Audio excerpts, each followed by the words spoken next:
Welcome to another edition of TM3 Impact. My name is Tomas Martinez, and we are coming to you from the TM3 studios. And I'm super excited. For the first time ever, we have a repeat visitor to TM3 Impact. Max Kozlovsky, we're super excited to have you at TM3 Impact again. Tomas, thank you for having me. I had a blast last time, and I'm looking forward to our conversation, right? Yes. There's always cool ideas and thought. This is not prepared, so we just talk about stuff and we get to improve each other. So that's what I'm talking about. That. Yeah. Now, the last time we talked, we were smack dab in the middle of COVID, so it was a Zoom, which for many people, Zoom. I would imagine most people are pretty zoomed out at this point. True. You were just on a Zoom. Yeah. Well, I think it depends what you mean with zoomed out. So, for example, when it comes to webinars, right, online webinars of any sort, people are like, I've had enough. But on the other hand, people are feeling way more comfortable with Zoom meetings. That's true. So I've had clients that were like reluctant to meet digitally in any way before COVID, and they always wanted to meet in person, which, it's one of the great things about being local here in San Antonio. But then they are like, wow, you know what? This is not too bad. Yeah. I can get a lot of value. It can go, I can jump into the meeting, out of the meeting, and I get a lot of value in a shorter period of time because I don't have to do the travel. So like anything, there's some good things and some bad things about that, right? Yeah. I actually like my clients driving over to my office because they get to prepare mentally for the meeting. Yeah. And then the debrief, right? Like on the way out, it's kind of doing some thinking on their business, which in the day-to-day, they're just too much in their business, right, on what's going on. Yep. So there's definitely some benefits and there's definitely some challenges with that. But I am surprised at how well people are adapting. Oh, big time. We had to adapt really quickly. You know what I mean? That was immediate. The one thing I told my team is like, hey, we haven't really been a part of this Zoom thing, but we're going to sign up right away, jumped on it, started having meetings right away, and it really helped. But, okay, remind our listeners, Max, what it is, how did you come to live in this amazing city, Cliff Note version, and what it is that you do? I'm glad you called it the Cliff Note version. Cliff Note version. I have got 30 minutes for that story. Long story short, my uncle married someone from San Antonio, and I'd been coming here since I was like 5 or 6 years old, and my dream was always to live here. I'm from Mexico City, born and raised, and I just loved everything, right? I loved the weather, the pace, the size and feel of the city, and my dream was actually to live here. So, through businesses and entrepreneurship, eventually I had the opportunity to find my way in here. And it was specifically when I decided to commit to doing what I do for a living now, which is a coach, consultant, facilitator. Yeah. When I said, look, I'm going to be going from the corporate world and the entrepreneurial world to more of this role. And if I'm going to start that from scratch, I'm going to start where I want to be, where I want my kids to grow up, where I want my family to set roots and build my family from there. So to me, it was, there's that saying, I wasn't born here, but I got here as quickly as I could. Yeah. That was me. So nobody told me about the allergies, but other than that, I'm just thrilled. It's a great city. And we were talking to Ben at lunch today. The one interesting thing about San Antonio is it's what is it, the 7th largest city? Aren't we number 7? It's the 7th with a few little caveats there. Because when you combine populations in metropolitan areas, it's not really 7th, it's 11th. But definitely over 2 million population. Which is crazy to think about, right? I mean, this is a big city, but it's so amazing how many people will know somebody that you know in San Antonio. Yeah. I mean, it's just, it always seems to happen, which is really interesting. Now, so your business, I want to go back to Mexico City. So you grew up there from the time you were young. Tell me about growing up in Mexico City. And obviously, that's got to bring some advantages of how you grew up in Mexico City and then bringing some of that experience to what you do today. So tell me about growing up in Mexico City. So 2 parts, right? So growing up, my family was a family of entrepreneurs. Everyone around me had a business. Uncles, aunts, father, mother, everybody was into business, right? So I kind of got to see that side of life.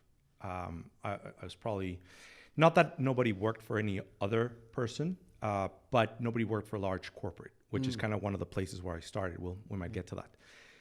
But here's the thing, and this was shocking to me. So when I first got here, it was 2009.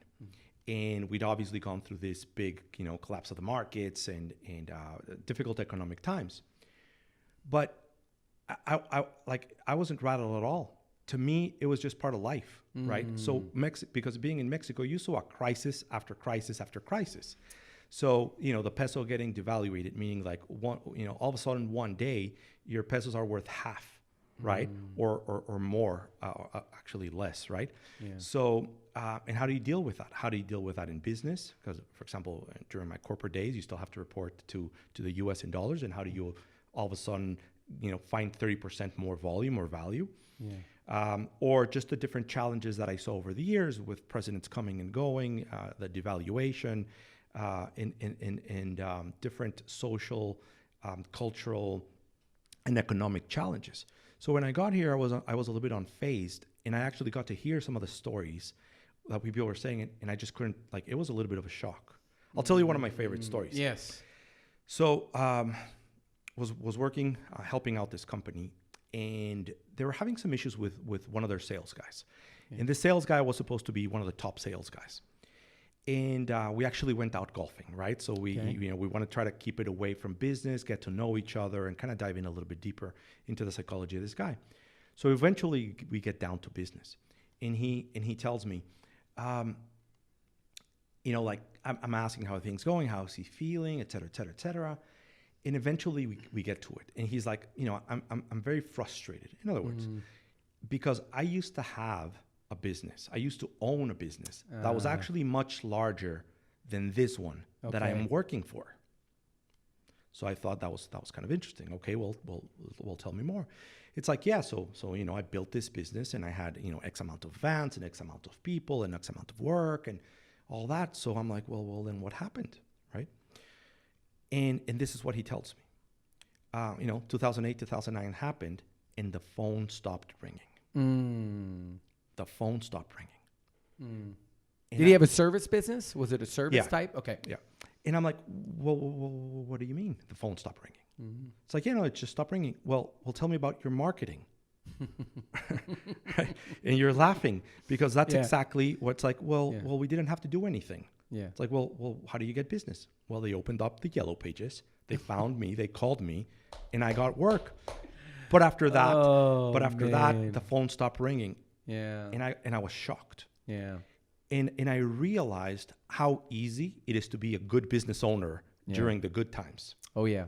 But how when the bad times come, the wave just takes everyone out and only leaves the good ones, right? The ones that were able to build on solid foundations. Yeah. And recognized that they wanted to continue to grow, they wanted to continue to scale, and they really need to do things the right way, with solid fundamentals, and without being short-sighted, looking at the future and understanding both that there's economic trends, right? There's ups and downs, but also that it's a lot easier to have a business that survives through bad times when it's large than when it's small, right? When you are you talking about the actual event when it's large or small? Or are you talking about the company? When the company, right? So large is very relative. True. But if you were stuck in the middle of a hurricane in the Caribbean, would you rather be on a sailboat or on a one of those cruises that you like to go on? True. Right? Yeah. So scale brings in some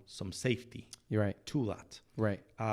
Now, they all have some challenges. Yeah. And a big cruise might have a challenge of cash versus a small business might have a challenge of survival, right? Right. Or marketing or some other thing. So they each have their challenges. Yeah. But I would much rather be on a cruise than on a sailboat. Yeah. And in a lot of companies fail to understand that what got you to a certain level of business success will not get you to the next level. Which is true. Go back to your family. I'm curious, what do you remember, what were some of the challenges that come up that you remember them facing? Obviously, you said the devaluation of the peso at that time, but what were some other challenges that they faced that you were just like, wow, Well, some of the bigger ones that I remember have to do twofold. Partnerships going bad. Oh, that's good. Yeah, that's a bad one. Which is very typical. Yeah. And people stealing. Okay. Yeah. And let's talk about that one. Well, so without getting too much into the details, right? I think everybody has heard about a case where somebody kind of just skims off the top, conceals some a revenue, pays somebody or something or someone, the mysterious invoice under the table, stuff like that, right? So curiously enough, it's not more prevalent in Mexico than anywhere else, right? It happens everywhere. But that, it just reminds us of the importance of trusting but confirming and validating, and having checks and balances.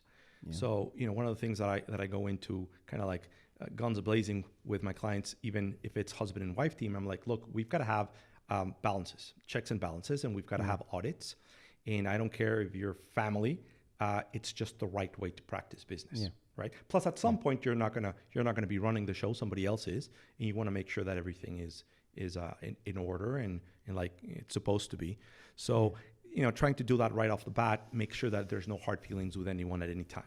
And so, but when you talk about accountability, and this is something that you and I have talked about, right? Like trust but verify, right? How do you really help your clients? As a business coach, as a consultant, how do you really help them to develop that? Because that's not something I will say for me it's very difficult for me. I tend to be kind of like, just get it done. You know what I mean? I want to give that leeway. And I always say this, and I remember telling you this, if you remember, I don't want to micromanage, right? It's like, I don't want to have to micromanage. I remember being a teacher and being micromanaged. And so how do you help somebody like myself or another business owner get over that hump of not wanting to, say that they're micromanaging? Yeah. Very long answer to that, right? Because there's lots of different things that you have to put in place, which, by the way, is like one of these big misconceptions in business and in life, where you think like, well, if you just do this one little thing, then it fixes everything. Yeah. And unfortunately, there's no magic bullet and there's no magic solution, right? So there's lots of different things. I want to address one thing that you said, and then I'll talk a little bit about some of that accountability. Yeah. Because I hear this micromanagement, right? And nowadays, I think it's being abused, right? So there's delegation, there's abdication, and there's micromanagement. Yeah. So wanting to work with someone until you feel comfortable that they can do the job is not micromanagement, right? Yeah. Having accountability, which you've heard me say this a bunch of times, and I'm going to look at the camera and talk to the audience because this one is big. Accountability is not whether somebody's doing what they're supposed to or not, right? It is not whether they're doing what they're supposed to or not. Accountability is measuring, right? It's measuring the inputs and outputs of processes so we can learn and we can get better. Because the term accountability is a scary one. Yeah. Right. So when I hear about accountability, it's usually like, we got to keep that politician accountable, right? And to which, it's like, let's burn him at the stake or fire him or firing squad, or what do you mean with that, right? Yeah. Because that's not accountability, right? If you think that that person should be fired, then call it that. Yeah. But keeping somebody accountable means that you are understanding their numbers and you can learn from that. So then, you're hearing about, keep people accountable. Then you go into your business and like, okay, guys, we really need to turn our level up on accountability. Yeah. And people freak out. Of course. Right? Like, what do you mean? Yeah. Right? Yeah, we were having such a good time and we were doing a good job and we're all trying hard. And now you bring in this accountability thing. Yeah. I don't like it. It's scary. Yeah.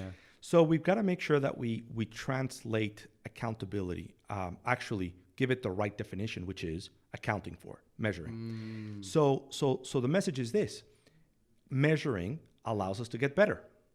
Yeah. It allows us to figure out where to invest our time and energy and where not to, and or how to do it better, right?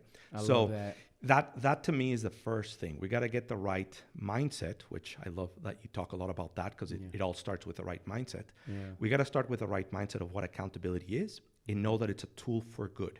Okay. Right? Now, worst case scenario, there's more accountability. you're not good at your job, you probably are not in the right place. Yeah. Doesn't mean you're a better human. It doesn't mean you're a worse human. It just means that you're not right for that job, or you're not right for that job yet. Yeah. Right. So we gotta take away all that stigma and all that all those emotions of if I'm accountable and I fail, I'm gonna die broken alone. Right. Right. Versus if I'm accountable and fail, I'm gonna learn. So I'm gonna make things better, and I'm gonna become better, and I'm gonna deliver better, and we all win. You know what it reminds me of? Just what you just said there about accountability. It reminds me of being a teacher. Okay. So if I'm teaching a lesson on addition, or if I'm teaching a lesson on subtraction, and I give that lesson in a test to my kids, that test is to see and measure, right? It's part of accountability. Were they paying attention during the lessons? Is there anything that so that test is part of the accountability. And now I can see who doesn't understand addition, who doesn't understand subtraction, who do I need to help? It's a way to measure. That is a form of accountability to see if they're staying with the class. I mean, I obviously never really looked at it that way, but it's the same way in business, right? It's the same way with our job, is that you have to be measuring. And if you don't have these KPIs of what it is to measure, then how can you really say if they're measuring up to the task or not? How can you hold them accountable? True. Absolutely true. Curiously enough, that's one of the biggest challenges I see in business of all sizes. Yeah. Figuring out what to measure. Figuring out what to measure. So one of the first things that we do in our workshop, we talk about how they make money in their business, right? And how money flows from one area of the business to the next area, to the next area, in understanding some of the key measurables, right, that each area is accountable for, right? Like, look, if you're marketing, what's your number one job? Well, generating qualified leads. Not necessarily, but typically. Yeah.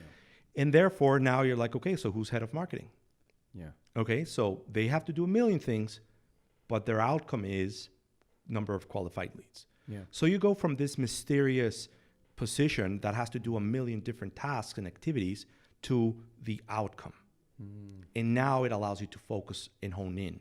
Yeah. And now you're measuring it. And then if we're not getting that outcome, then we can start asking a lot of questions about our process, about our system, that we expect it to perform at a certain level, but it isn't. And we can dive in and look at our assumptions and look at how well the different areas of that, let's call it marketing system, are performing. And then we can go in and we can tweak that. Right. But if we don't have that clarity of what outcomes we're measuring, then it gets really tough.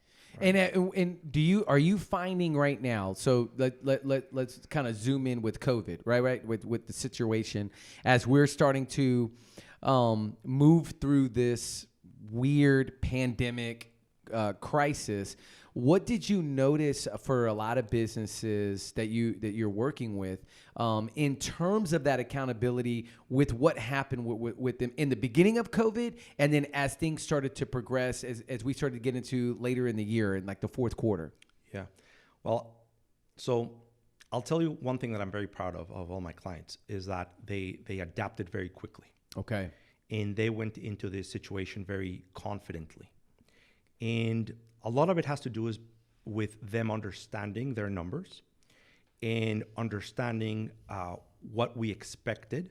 So in understanding how the situation might be affecting the numbers. Mm-hmm. So the first thing that we had to do was look at our forecasts, which I'm going to look at the camera again, because every business needs to have a forecast, not a budget. A budget has a connotation that talks about how much can I spend, and it's not about how much you can spend. A forecast is about what do I think this company is going to produce, anywhere from top line to expenses to bottom line, right? And start predicting the future, right? So if you're a business owner out there, and you have to have a forecast. And what I recommend is first start easy, maybe create a forecast to the end of the year. You got to get it up all the way to 3-year forecast, month-over-month forecast, right? Yeah, and there are CRMs that can do that. For some businesses, there are software that can help them do that. I know in my business, we have Magazine Manager that allows us to be able to track that and see. So there's a few different philosophies, right? So you've got the bottom-up and top-down approach. Okay. So for example, the software can look at the history and take into account a bunch of variables and say, hey, this is what I think you're going to do. Right. Right. And that's okay. But I want to sit down with the different managers and say, hey, Mr. Marketing guy, what are you expecting this month in marketing? Right? That new campaign that you launched, what do you think it's going to do for us? That, ad on the magazine we're going to be on next month, what do we think that's going to do for us? Right? So it's about understanding what we're doing, what behaviors, actions, plans, activities we have, and what expectations we have from those activities, right? So you do that with all your different departments, and we can paint a picture of where we think we're going to be, and then we obviously validate as we go through the months and learn a lot from, hey, what did we expect? What actually happened? How come? And we can continuously get better at it, right? Right. So going back to just this tool, just being able to forecast allowed us to figure out. We were able to create scenarios, right? Best case scenario, this is all over in a few months. Worst case scenario, we have to shut down for a year. Most likely scenario, something like this happens. Yeah. What are the actions that we would have to take? So from there, we were able to say, okay, well, we're going to have to cut some expenses here, and here. Yeah. Because not everybody went down during these times. A lot of businesses also went up. Right. So we're going to have to ramp up here, and here. We're going to have to invest here, and here because the volume is coming. We got to get ready for it, right? Yeah. So we were able to go into it with more confidence because we had a better understanding of what was going to happen, and we created a scenario. And then if something happened that changed that scenario, we could always go back and adjust. Right. For sure. So everybody felt like, look, it's a bad situation. Yeah. We've got positive expectations, but we're in control because we've got activities that we can do depending on what's in front of us. Did you have anybody that increased their marketing, that increased their getting out in front of this, as opposed to going, I'm going to halt all marketing and just kind of sit back and lay low? Did you have people that made that decision to increase, or what was kind of the overall impression of that? Yeah. So it's kind of like a long period. We're talking about 12 months. So different things happened at different times. So for the most part, right, I'm thinking about the shock. Yeah. So an event happens and it's shocking. So the first thing you've got to do is kind of let's slow down here. Yeah. Let's evaluate what's going on. Let's try to understand what could or couldn't happen. Yeah. Right. And then from there, figure out where or how we might have to adapt. So in the healthcare business, for example, people still get sick. Not just from COVID, but from different things. They still need to keep up with their health. So we need to let them know that we're here, that we're open, that we're seeing them. Right. One of my clients went on to telemedicine within days. Wow. Right. Was able to just kind of flip the switch and move into that, because we had been thinking and discussing and understanding telemedicine, but then this event happens and then you've got to move fast. Yep. Right. So very quickly we were there. So then if you have that, then you've got to let the world know, which is marketing, and you got to get it out. Right. Right. With some other clients, let's call it in the pet health. Yeah. We just didn't know what to expect. Right. I mean, again, you've got pets, they still get sick. You still have to keep up with their vaccines, their medications, and bad things happen all the time. You got to be there. Yeah. But what we didn't expect was so many people adopting pets and buying pets. And getting pets. Yes, right? The pandemic puppy. I got one. There you go. The pandemic puppy. There you go, right? So that was completely unexpected. Yep. And then our challenge wasn't so much on the marketing, but was how do you ramp up capability, right? You've got higher demand. Yeah. And you gotta take care of them well. So that a different type of challenge. So it was all different sorts of things, right? Right. Along the way. And then, some businesses caught up. So, you've got this situation, things slowed down, but people still want the products and services. Right. So it wasn't a cancellation of the services. It was more of a postponement of the service. Yeah. Right. Yeah. So that you can catch up. On the other hand, you've got, a gym, yoga studio, and then that's kind of like a very different situation, right? Yeah. Where you kind of have to go into crisis management and figure out how can you add value. Yeah. How can you keep your your members engaged, Right. active, healthy, and keep some revenue going, because expenses don't disappear either. Never. This is one thing I do want to touch on, because when this happened back in March, right around that time frame, I got my team together. Believe it or not, of all books that we could have read as a team, we read Who Moved My Cheese. Right. So that was the book we read in December coming into this year. And because I kept telling my team, like, the cheese is going to be moved. And I'm sure you know this book pretty well, right? Yeah, you know about this absolutely. book. Okay. So I said the cheese is going to be moved. And then boom, the pandemic happens. And here we are, right? What do we do now, right? The cheese is being moved. Where are we going to go? And so I get all my team together and I said, we are going to over communicate with our clients in a massive way. Now, we call every client at the once the magazine comes out, we go down the list. We call every single one. Hey, the magazine's out. Super excited. Thank you for advertising. Do you need anything? Update them on anything new that we're doing, right? Communication, to me, I remember I called a client and I remember her telling me, she's like, there are other magazines that I advertise in. And she's like, I haven't heard from them in months. I haven't heard anything. She said, you're the only magazine that's actually called us, number one, to see how we're doing, but more importantly, to let us know what you're doing and how you're scaling up and how you're changing things. So we immediately scaled up our pickup. So we increased our HEBs. So instead of decreasing, we increased the number of HEBs so that more people could get our magazine. And so that was a quick thing, and we could communicate that with all our clients. Talk about the power of communication in a period like this, when things like this come up, how that's really powerful for your clients. Absolutely. First thing is, caring never goes out of fashion, right? For sure. And well done, because that's exactly what you need to do.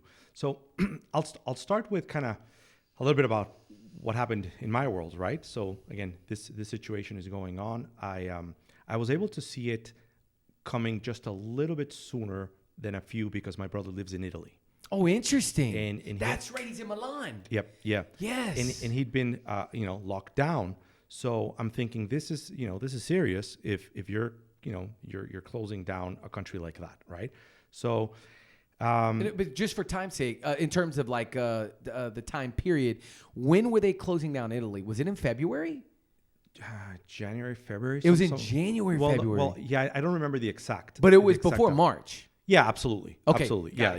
Keep going. They've been closed a little bit. So I had the opportunity to talk to several of my clients and said, look, I'm not exactly sure how it's going to hit here, right? But we got to prepare.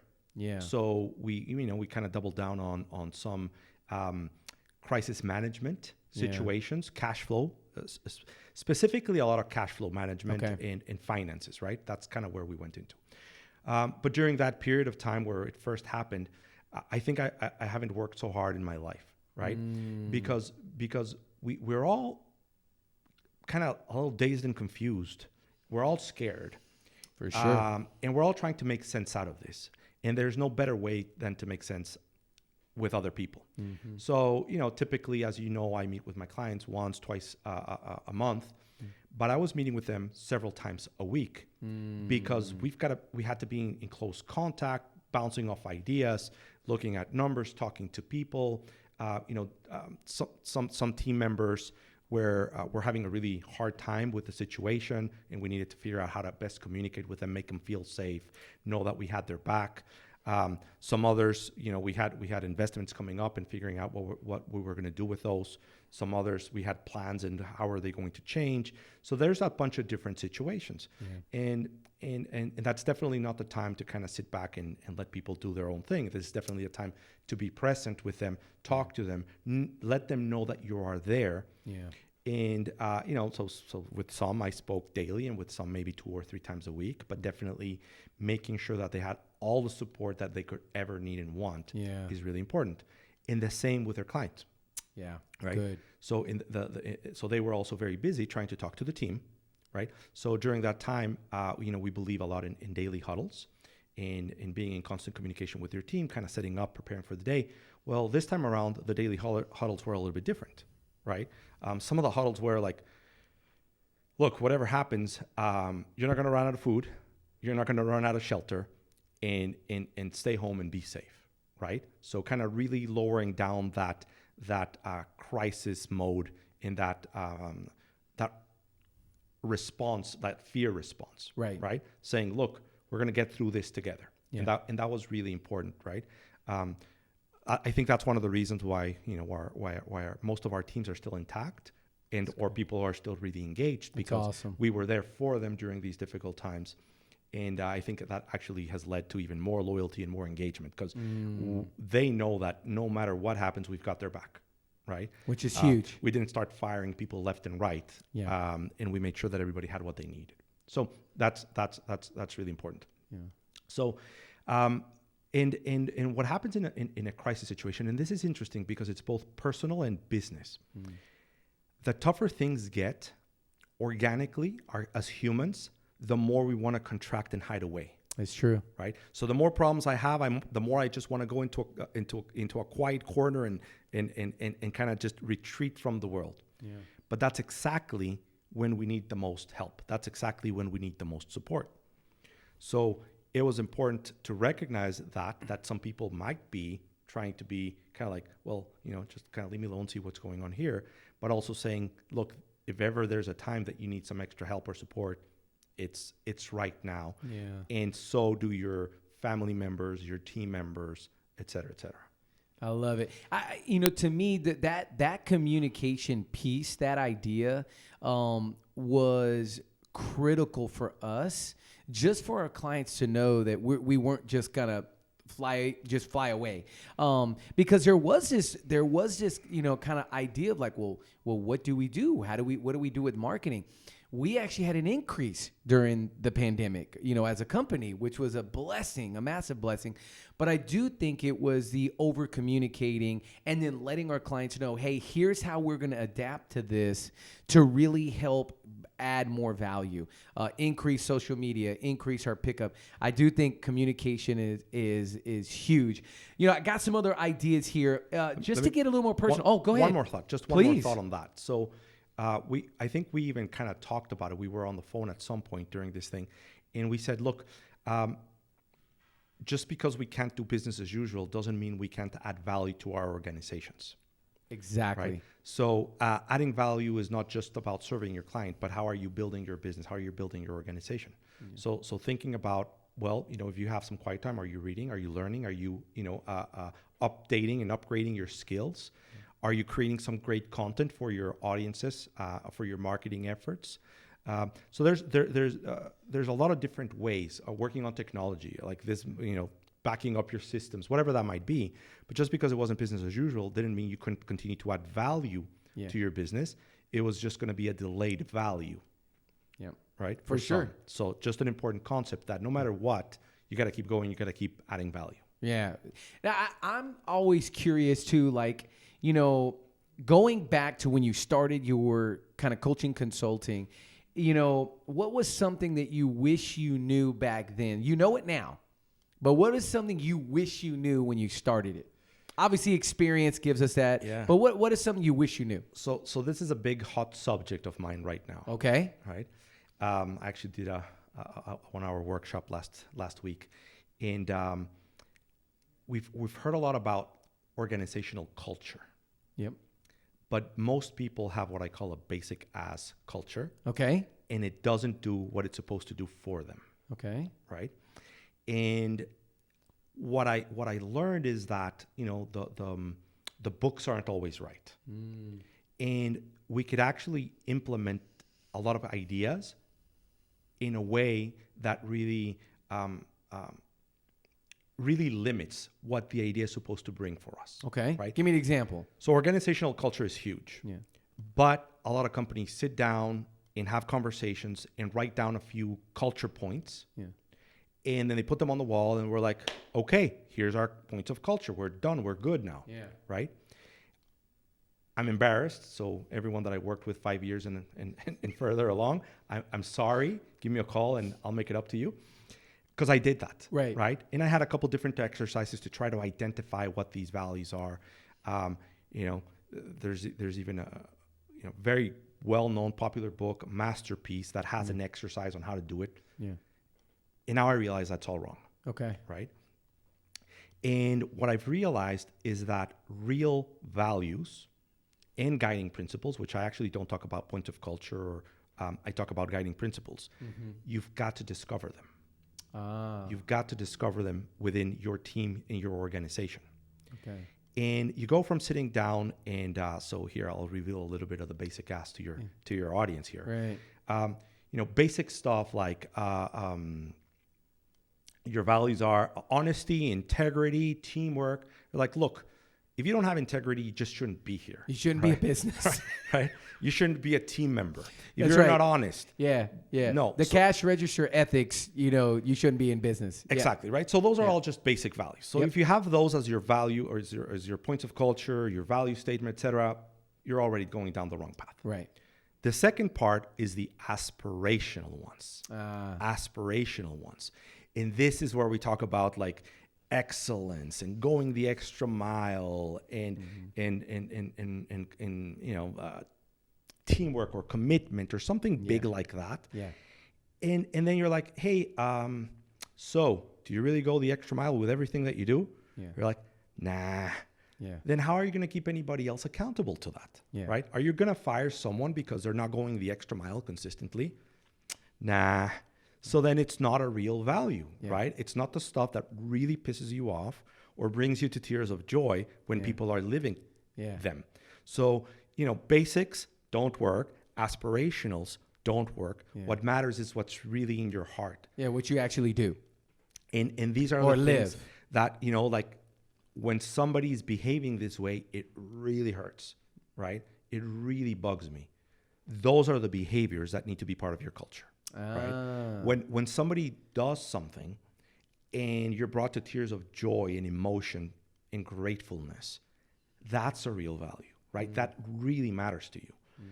And by the way, that's when you're like somebody is consistently making you upset because they're not behaving the way that you're supposed to. You're going to say, yeah, I'm going to get rid of them right away. Yeah. I don't behave like that, and I don't expect anyone to behave like that. Yeah. Those are the real ones, right? Those are the real ones.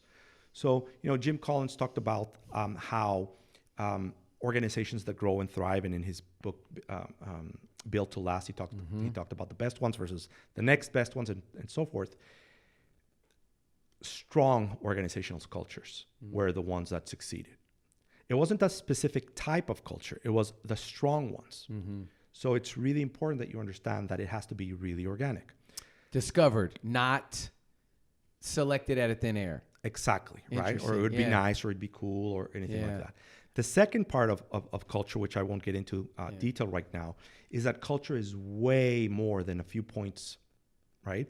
Yeah. Culture includes history. It includes art. It includes food, music, rituals.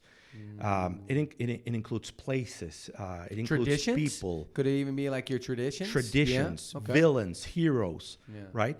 And all of that is what builds a lot of richness and detail to what you really are all about, and having people talk about those things. People doing the rituals, following the traditions, incorporating foods, incorporating music into what they do is what really starts making these cultures come alive.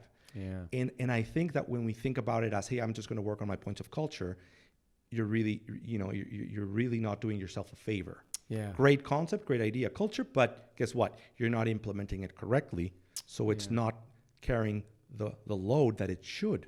Yeah. Right. And by the way, a lot of them are, so if you've worked on these, make sure that they're behavioral at the very least. Behavioral, not just because that way you can measure behaviorals, right? Because you can measure it. Is that why? You can measure it and you can identify it. Okay. Right. Yeah. So you can identify behaviors. Yeah. Like can't identify what's in somebody's heart or mind, but you can definitely see the behaviors. Yeah. Right. So it's important that they are behavioral. Where did this come from? Where did you get this aha moment? Because we've talked about cultural, that culture recently. Probably 2-3 years ago, I think it was. Yeah. So what was the aha moment for that for you? Again, I apologize. It didn't work. Right. Right. It didn't do what it was supposed to. Okay. It didn't do what it was supposed to. But in some cases, we were able to identify behaviors that really mattered to the team. Okay. Or to the owner, or a combination. And, we kind of went from like 12 to 4, and those were the ones that really mattered. And we started like getting rid of people because they weren't living them, really looking for them when we were hiring, really finding ways to make them come alive, because everybody really cared. Everybody was really engaged with them, right? So it wasn't just a thing. It was something that brings a lot of emotion. Yeah. So when I started to see that those things were actually doing what they're supposed to and carrying the weight, I realized that those weren't made up in a meeting or two. We had found them through conversations and say, you know what, I think that really matters to us, doesn't it? Yeah. We need to make that part of our culture based on conversation. I love that. That's really cool. Absolutely. Yeah. Is there a resource that you found along the way that has helped you solidify that? Is there anything recently that's helped you solidify that? Well, here's a monkey wrench into all of this, right? Okay, I like it. Marcus Buckingham, 9 Lies About Work. Yeah.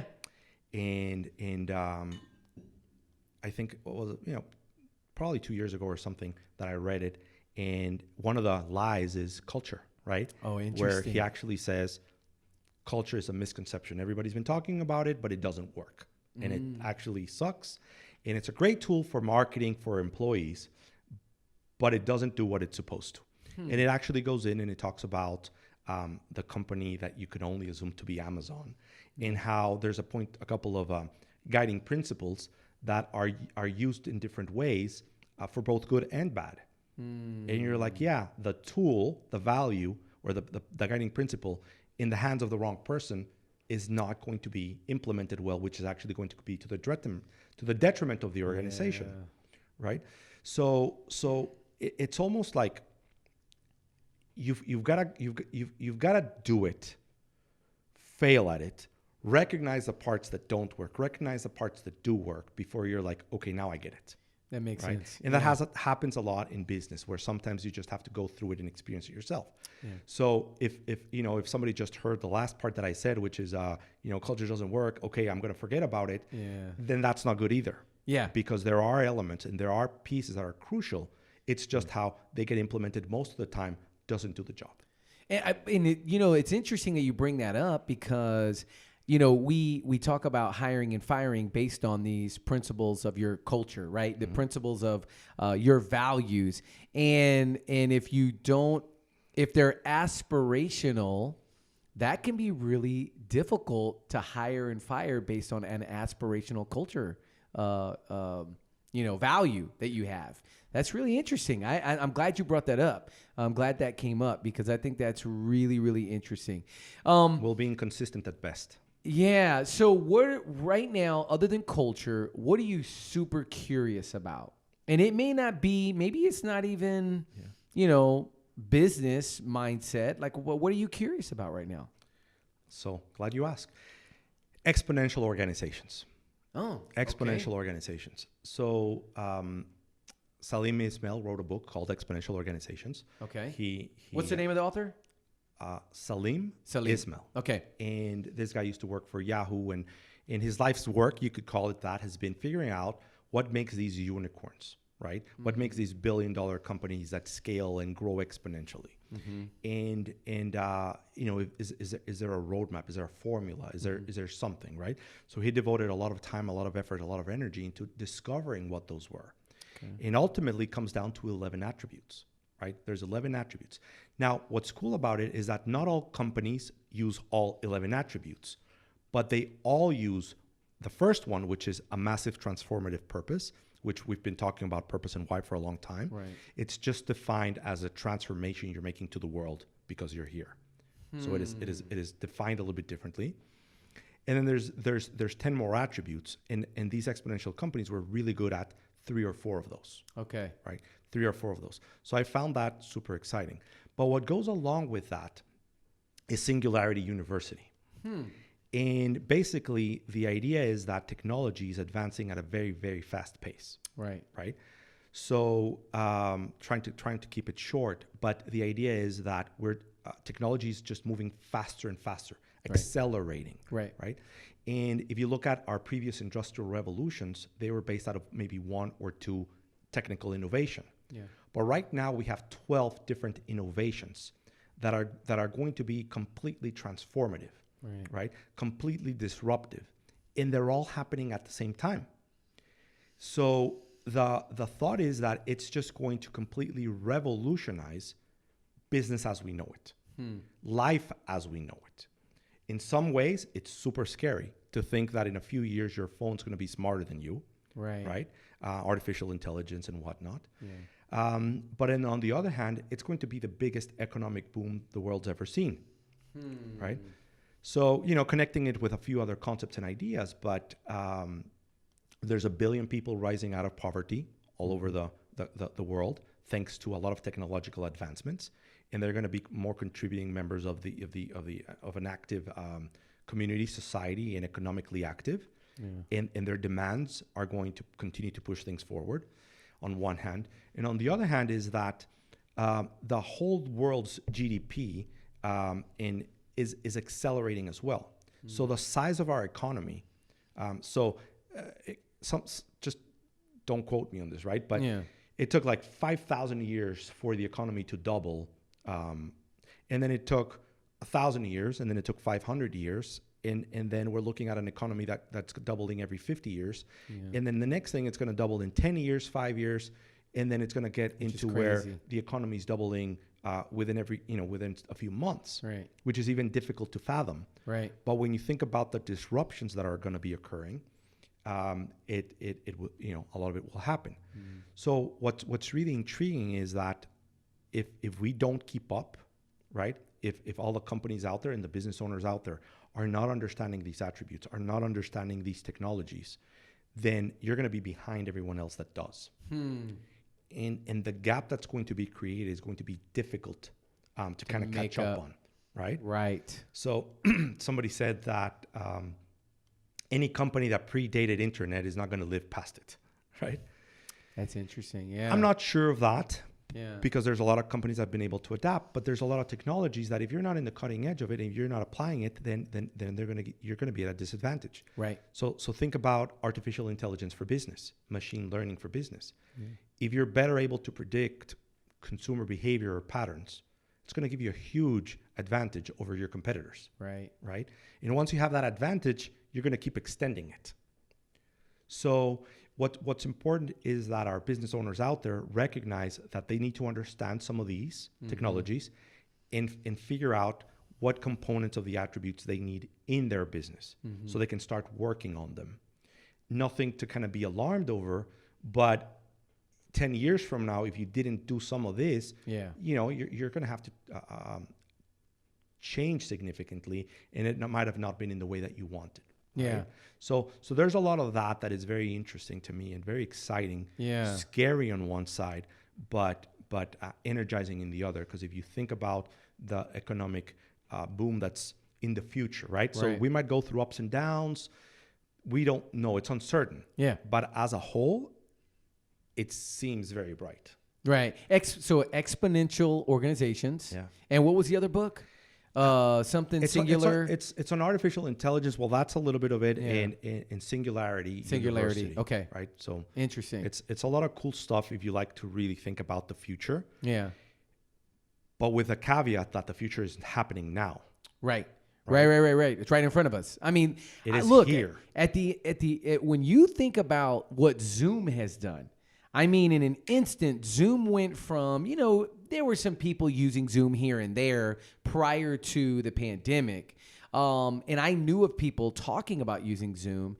And I go back before, I don't think I ever really used Zoom prior to March of 2020.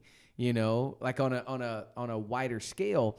And I went to Luxury Home Magazine and I'm like, we got to get on Zoom. Like the conference call, like that kind of dead, kind of just listening. I was like, we need to see each other. Like this, there is a connection piece to Zoom that can really help and take us to another level. So we wanted to adapt to that pretty quickly. But I'm curious, there are some companies that did very well during the pandemic. We were very blessed. We did very well during the pandemic, okay? Real estate has done really, really well during the pandemic. What would you say to those companies that have they have a nice pile of, whether it be retained earnings or they're sitting in a situation where they've been able to stockpile? What would you tell? I mean, obviously every company is different. I get that. But if you were to think about it from a perspective of just kind of like, if you were looking kind of like it, like as all your clients as a whole, what would be one or two things that you would tell your clients to do? Yeah. I have a very clear idea of this, and it's Good. accelerate your 3-year capabilities, right? Okay. So one of our methodologies is kind of based on 3HAG and metronome systems, a few other books that I really recommend. And now explain the HAG, the 3HAG. Yeah, 3-year highly achievable goal, right? 3-year so it's a little bit of highly achievable goal. Yeah, Go ahead. yeah. So it's a little bit of a play on Jim Collins' big Hairy Audacious goal. It's a 3-year highly achievable goal. So basically, we talked a little bit about some of the issues with nearsightedness. So the idea is that we've got to start looking at a 3-year horizon, right? At a 3-year horizon, and we gotta recognize that our organization needs to evolve, and it needs to be able to do things that it can't do right now, right? Whatever that is. If we want to grow and scale our businesses, it's going to have to be able to do some things that it can't do right now. Okay. And the idea is that you've got 3 years to get there, right? You always have 3 years to get there. So you always have a 3-year highly achievable goal where there's capabilities that you have to build to be able to achieve those goals and outcomes, right? So the thought is that when you know where you want to be, you know where you want to be in 3 years. You know what it's going to take to get you there, right? Because if you already have all the capabilities that you need to get to where you want to go, you're just not pushing it hard enough. Right. Right? You're just not pushing it hard enough. Right. So when you're clear about what are some of those strategic capabilities, then you can actually start planning on how and when you're going to build them out. And if I have cash right now, I'm like, how can I use that cash to accelerate the development of those capabilities? Got it. Right? Because I know that I'm going to win once I can do these things that either nobody else can do, or I just need to know how to do really well as a company, as a business, as an individual. So invest in those capabilities because they're going to start paying out sooner. Right. And, we all know how valuable time is. Yeah. So if you can get to where you're going in 2 years instead of 3 years, how much is that worth? Yeah. Right? It's literally worth millions of dollars in revenue, millions of dollars in profitability if you can save 1 year in the development and growth of your organization. Right. So put that money into developing these capabilities. So that could be hiring more talent. That could be acquisition. That could be, I mean, it could mean a lot of things. It could be more marketing, because but in order to have more marketing, you're obviously going to have the people to be able to, handle that particular marketing. So there's a lot of different ideas, but I love that idea of accelerating where you want to be in 3 years, figuring out where you want to be in 3 years, right? And then putting that cash to how you can accelerate it. Is what I hear you saying. Absolutely. I love that. That's awesome. And as you said, right, you're going to have to hire some people probably, not necessarily, but you're going to want to improve technology or develop systems, processes, create differentiated activities, which is another big subject, right? Because if everybody in your industry is doing everything the exact same way, what makes you unique or different or more valuable? Yeah. Right? So how do you create some differentiation through doing things differently? Yeah. Which is many times counterintuitive, because it's like, let me just follow the herd because I can just be like everyone else. Yeah. But at the same time, you're not standing out and being able to do something that nobody else can. Yeah. And when we talk about strategy is not about being better. Yeah. It's about being different. Yeah. Right. So we've got to work. Better on is being relative. different. Is that why? It's because better can become relative. It is relative, and then you end up competing on some of the same attributes, right? You end up competing on the same values or benefits. Right. Right? It could be price. You're competing on price, right? That's a typical one, right? Right. So if you're competing on price, then nobody wins. Right. But if you're competing on how many features your product has, well, it's just endless features or whatever that might be. Right. I'll give you an example of Apple, which we all kind of know and understand. They're like, well, part of their differentiation is ease of use and building their design. Right. Right. Right. So Samsung can come along and can actually be better technologically in some ways. Right. And Apple's like, I don't care. Yeah. Right. You cannot put a memory stick in any of my devices, no Right. matter what. Ever. Right. No matter what. And if that's what's Right. important for you, go buy something else. Right. But you can't do it because it makes the user experience more complex. Yeah. And it makes it ugly, and you can't do it. Right. So and they appeal to an audience, and then that audience helps you grow your business. Yeah. So we can't be everything to everyone. We've got to figure out who we're going to serve, and how are you going to find value in an attribute that nobody else has, that nobody else does, right? And then when we do that, then a lot of that exponential growth and that scale happens there. Yeah. Because you've built yourself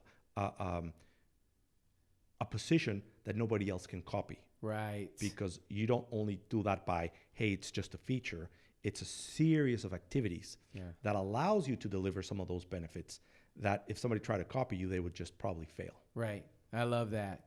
So shifting gears, because we'll wrap up here. We're going to completely shift gears because I want to know, man, this has been great, Max, and I appreciate you coming to hang out at TM3 Studios. I need to know, what's your go-to restaurant in San Antonio? You know, where do you and the family like to go to eat in this amazing city? Well, there's lots of great places. Yeah. But I love sushi. Oh. I love sushi. Okay. So, shout out to Sushi. Yes. Sushi Hana. Okay. A couple of my favorite ones and the ones that I kind of frequent. So the first thing when I think about a restaurant, I'm thinking sushi. Is the family too? Is all the kids are on board? They're all ready? You know, it's one of those places that everybody finds something that they like. Good. And it just makes things so much easier, right? That's so true. Yeah. So, but again, we're San Antonio. We have more restaurants per capita than any other city in the world, right? Yeah. So there's lots of great options. How about That's you? Awesome. Well, we just went today. We got to go have lunch at El Mirasol. I love El Mirasol. Great place. They just moved locations. They're not here in Blanco. I used to walk out my door and go to the one right here. Now they have it right off of 1604. Highly recommend it. It is awesome. Like, I love El Mirasol. Have you been? You've been to El Mirasol. Yeah, I think I've been with you. I think once. that's right. We went over there. Yep. That's exactly right. Yep. Well, listen, Max, thank you for being on TM3. Again, first time that we've had somebody back on the show, and I'm glad we did it. Couple of big things. I love what you talked about on culture and the idea of what to do with this cash flow, this extra cash. I love the concept of trying to figure out, okay, how are we going to get to where we want to go in 3 years, and how can we allocate that money to get there? I love that. So thank you for sharing that, and I appreciate you being on the show. My pleasure. So just before I leave, yes. right, Oh, we got to. That's right. Plug in my. We do. My I've almost workshop. forgot. Please. No worries. So here's the thing, right? What our goal is to figure out how can we add the most value in the shortest amount of time in the most affordable way. And we've developed this half-day workshop where we're trying to hit the most important pieces of our toolbox, right? We can't cover them all, but it's definitely some of the most powerful ones. Here's a big idea. We need to be a purpose-driven, people-caring organization, and we need to match that up with accountability in being result-oriented, right? And some companies are good at either one or the other. Yeah. And for some, accountability is this dirty word that we were talking about. Yeah. For some, understanding how to be people-caring is challenging, or how to make a culture come to life. So what we've put together is a little crash course on how to build accountability. I love it. Right? So starting, talking about how do you make money in your business, and how to have people be accountable for that, what to measure, how to measure it, and how to keep up and track all of this, right? I love it. And how to adapt, because what you might track today might not be what you track tomorrow, but also how to deploy it with your team. So again, nobody feels in shock that now you want accountability, right? On the other hand, how to make your culture come to life. Right. So we're going to have a couple of exercises that really help us kind of put some of the pillars in place and set you off on this path of discovering your true values. As opposed to trying to write them down right there. I love it. Exactly. Then we do a little bit of 3HAG work, right? So we help them get clear on what they have to do in 3 years and start to discover the capabilities that are going to help them get there, right? And like any workshop that we do, we adapt to our audience. Yeah. So at any given time, we'll kind of serve one way or the other to try to help them get what they need. Yeah. But we've kind of kind of perfected this to where people leave there feeling like, wow, I got a lot of value.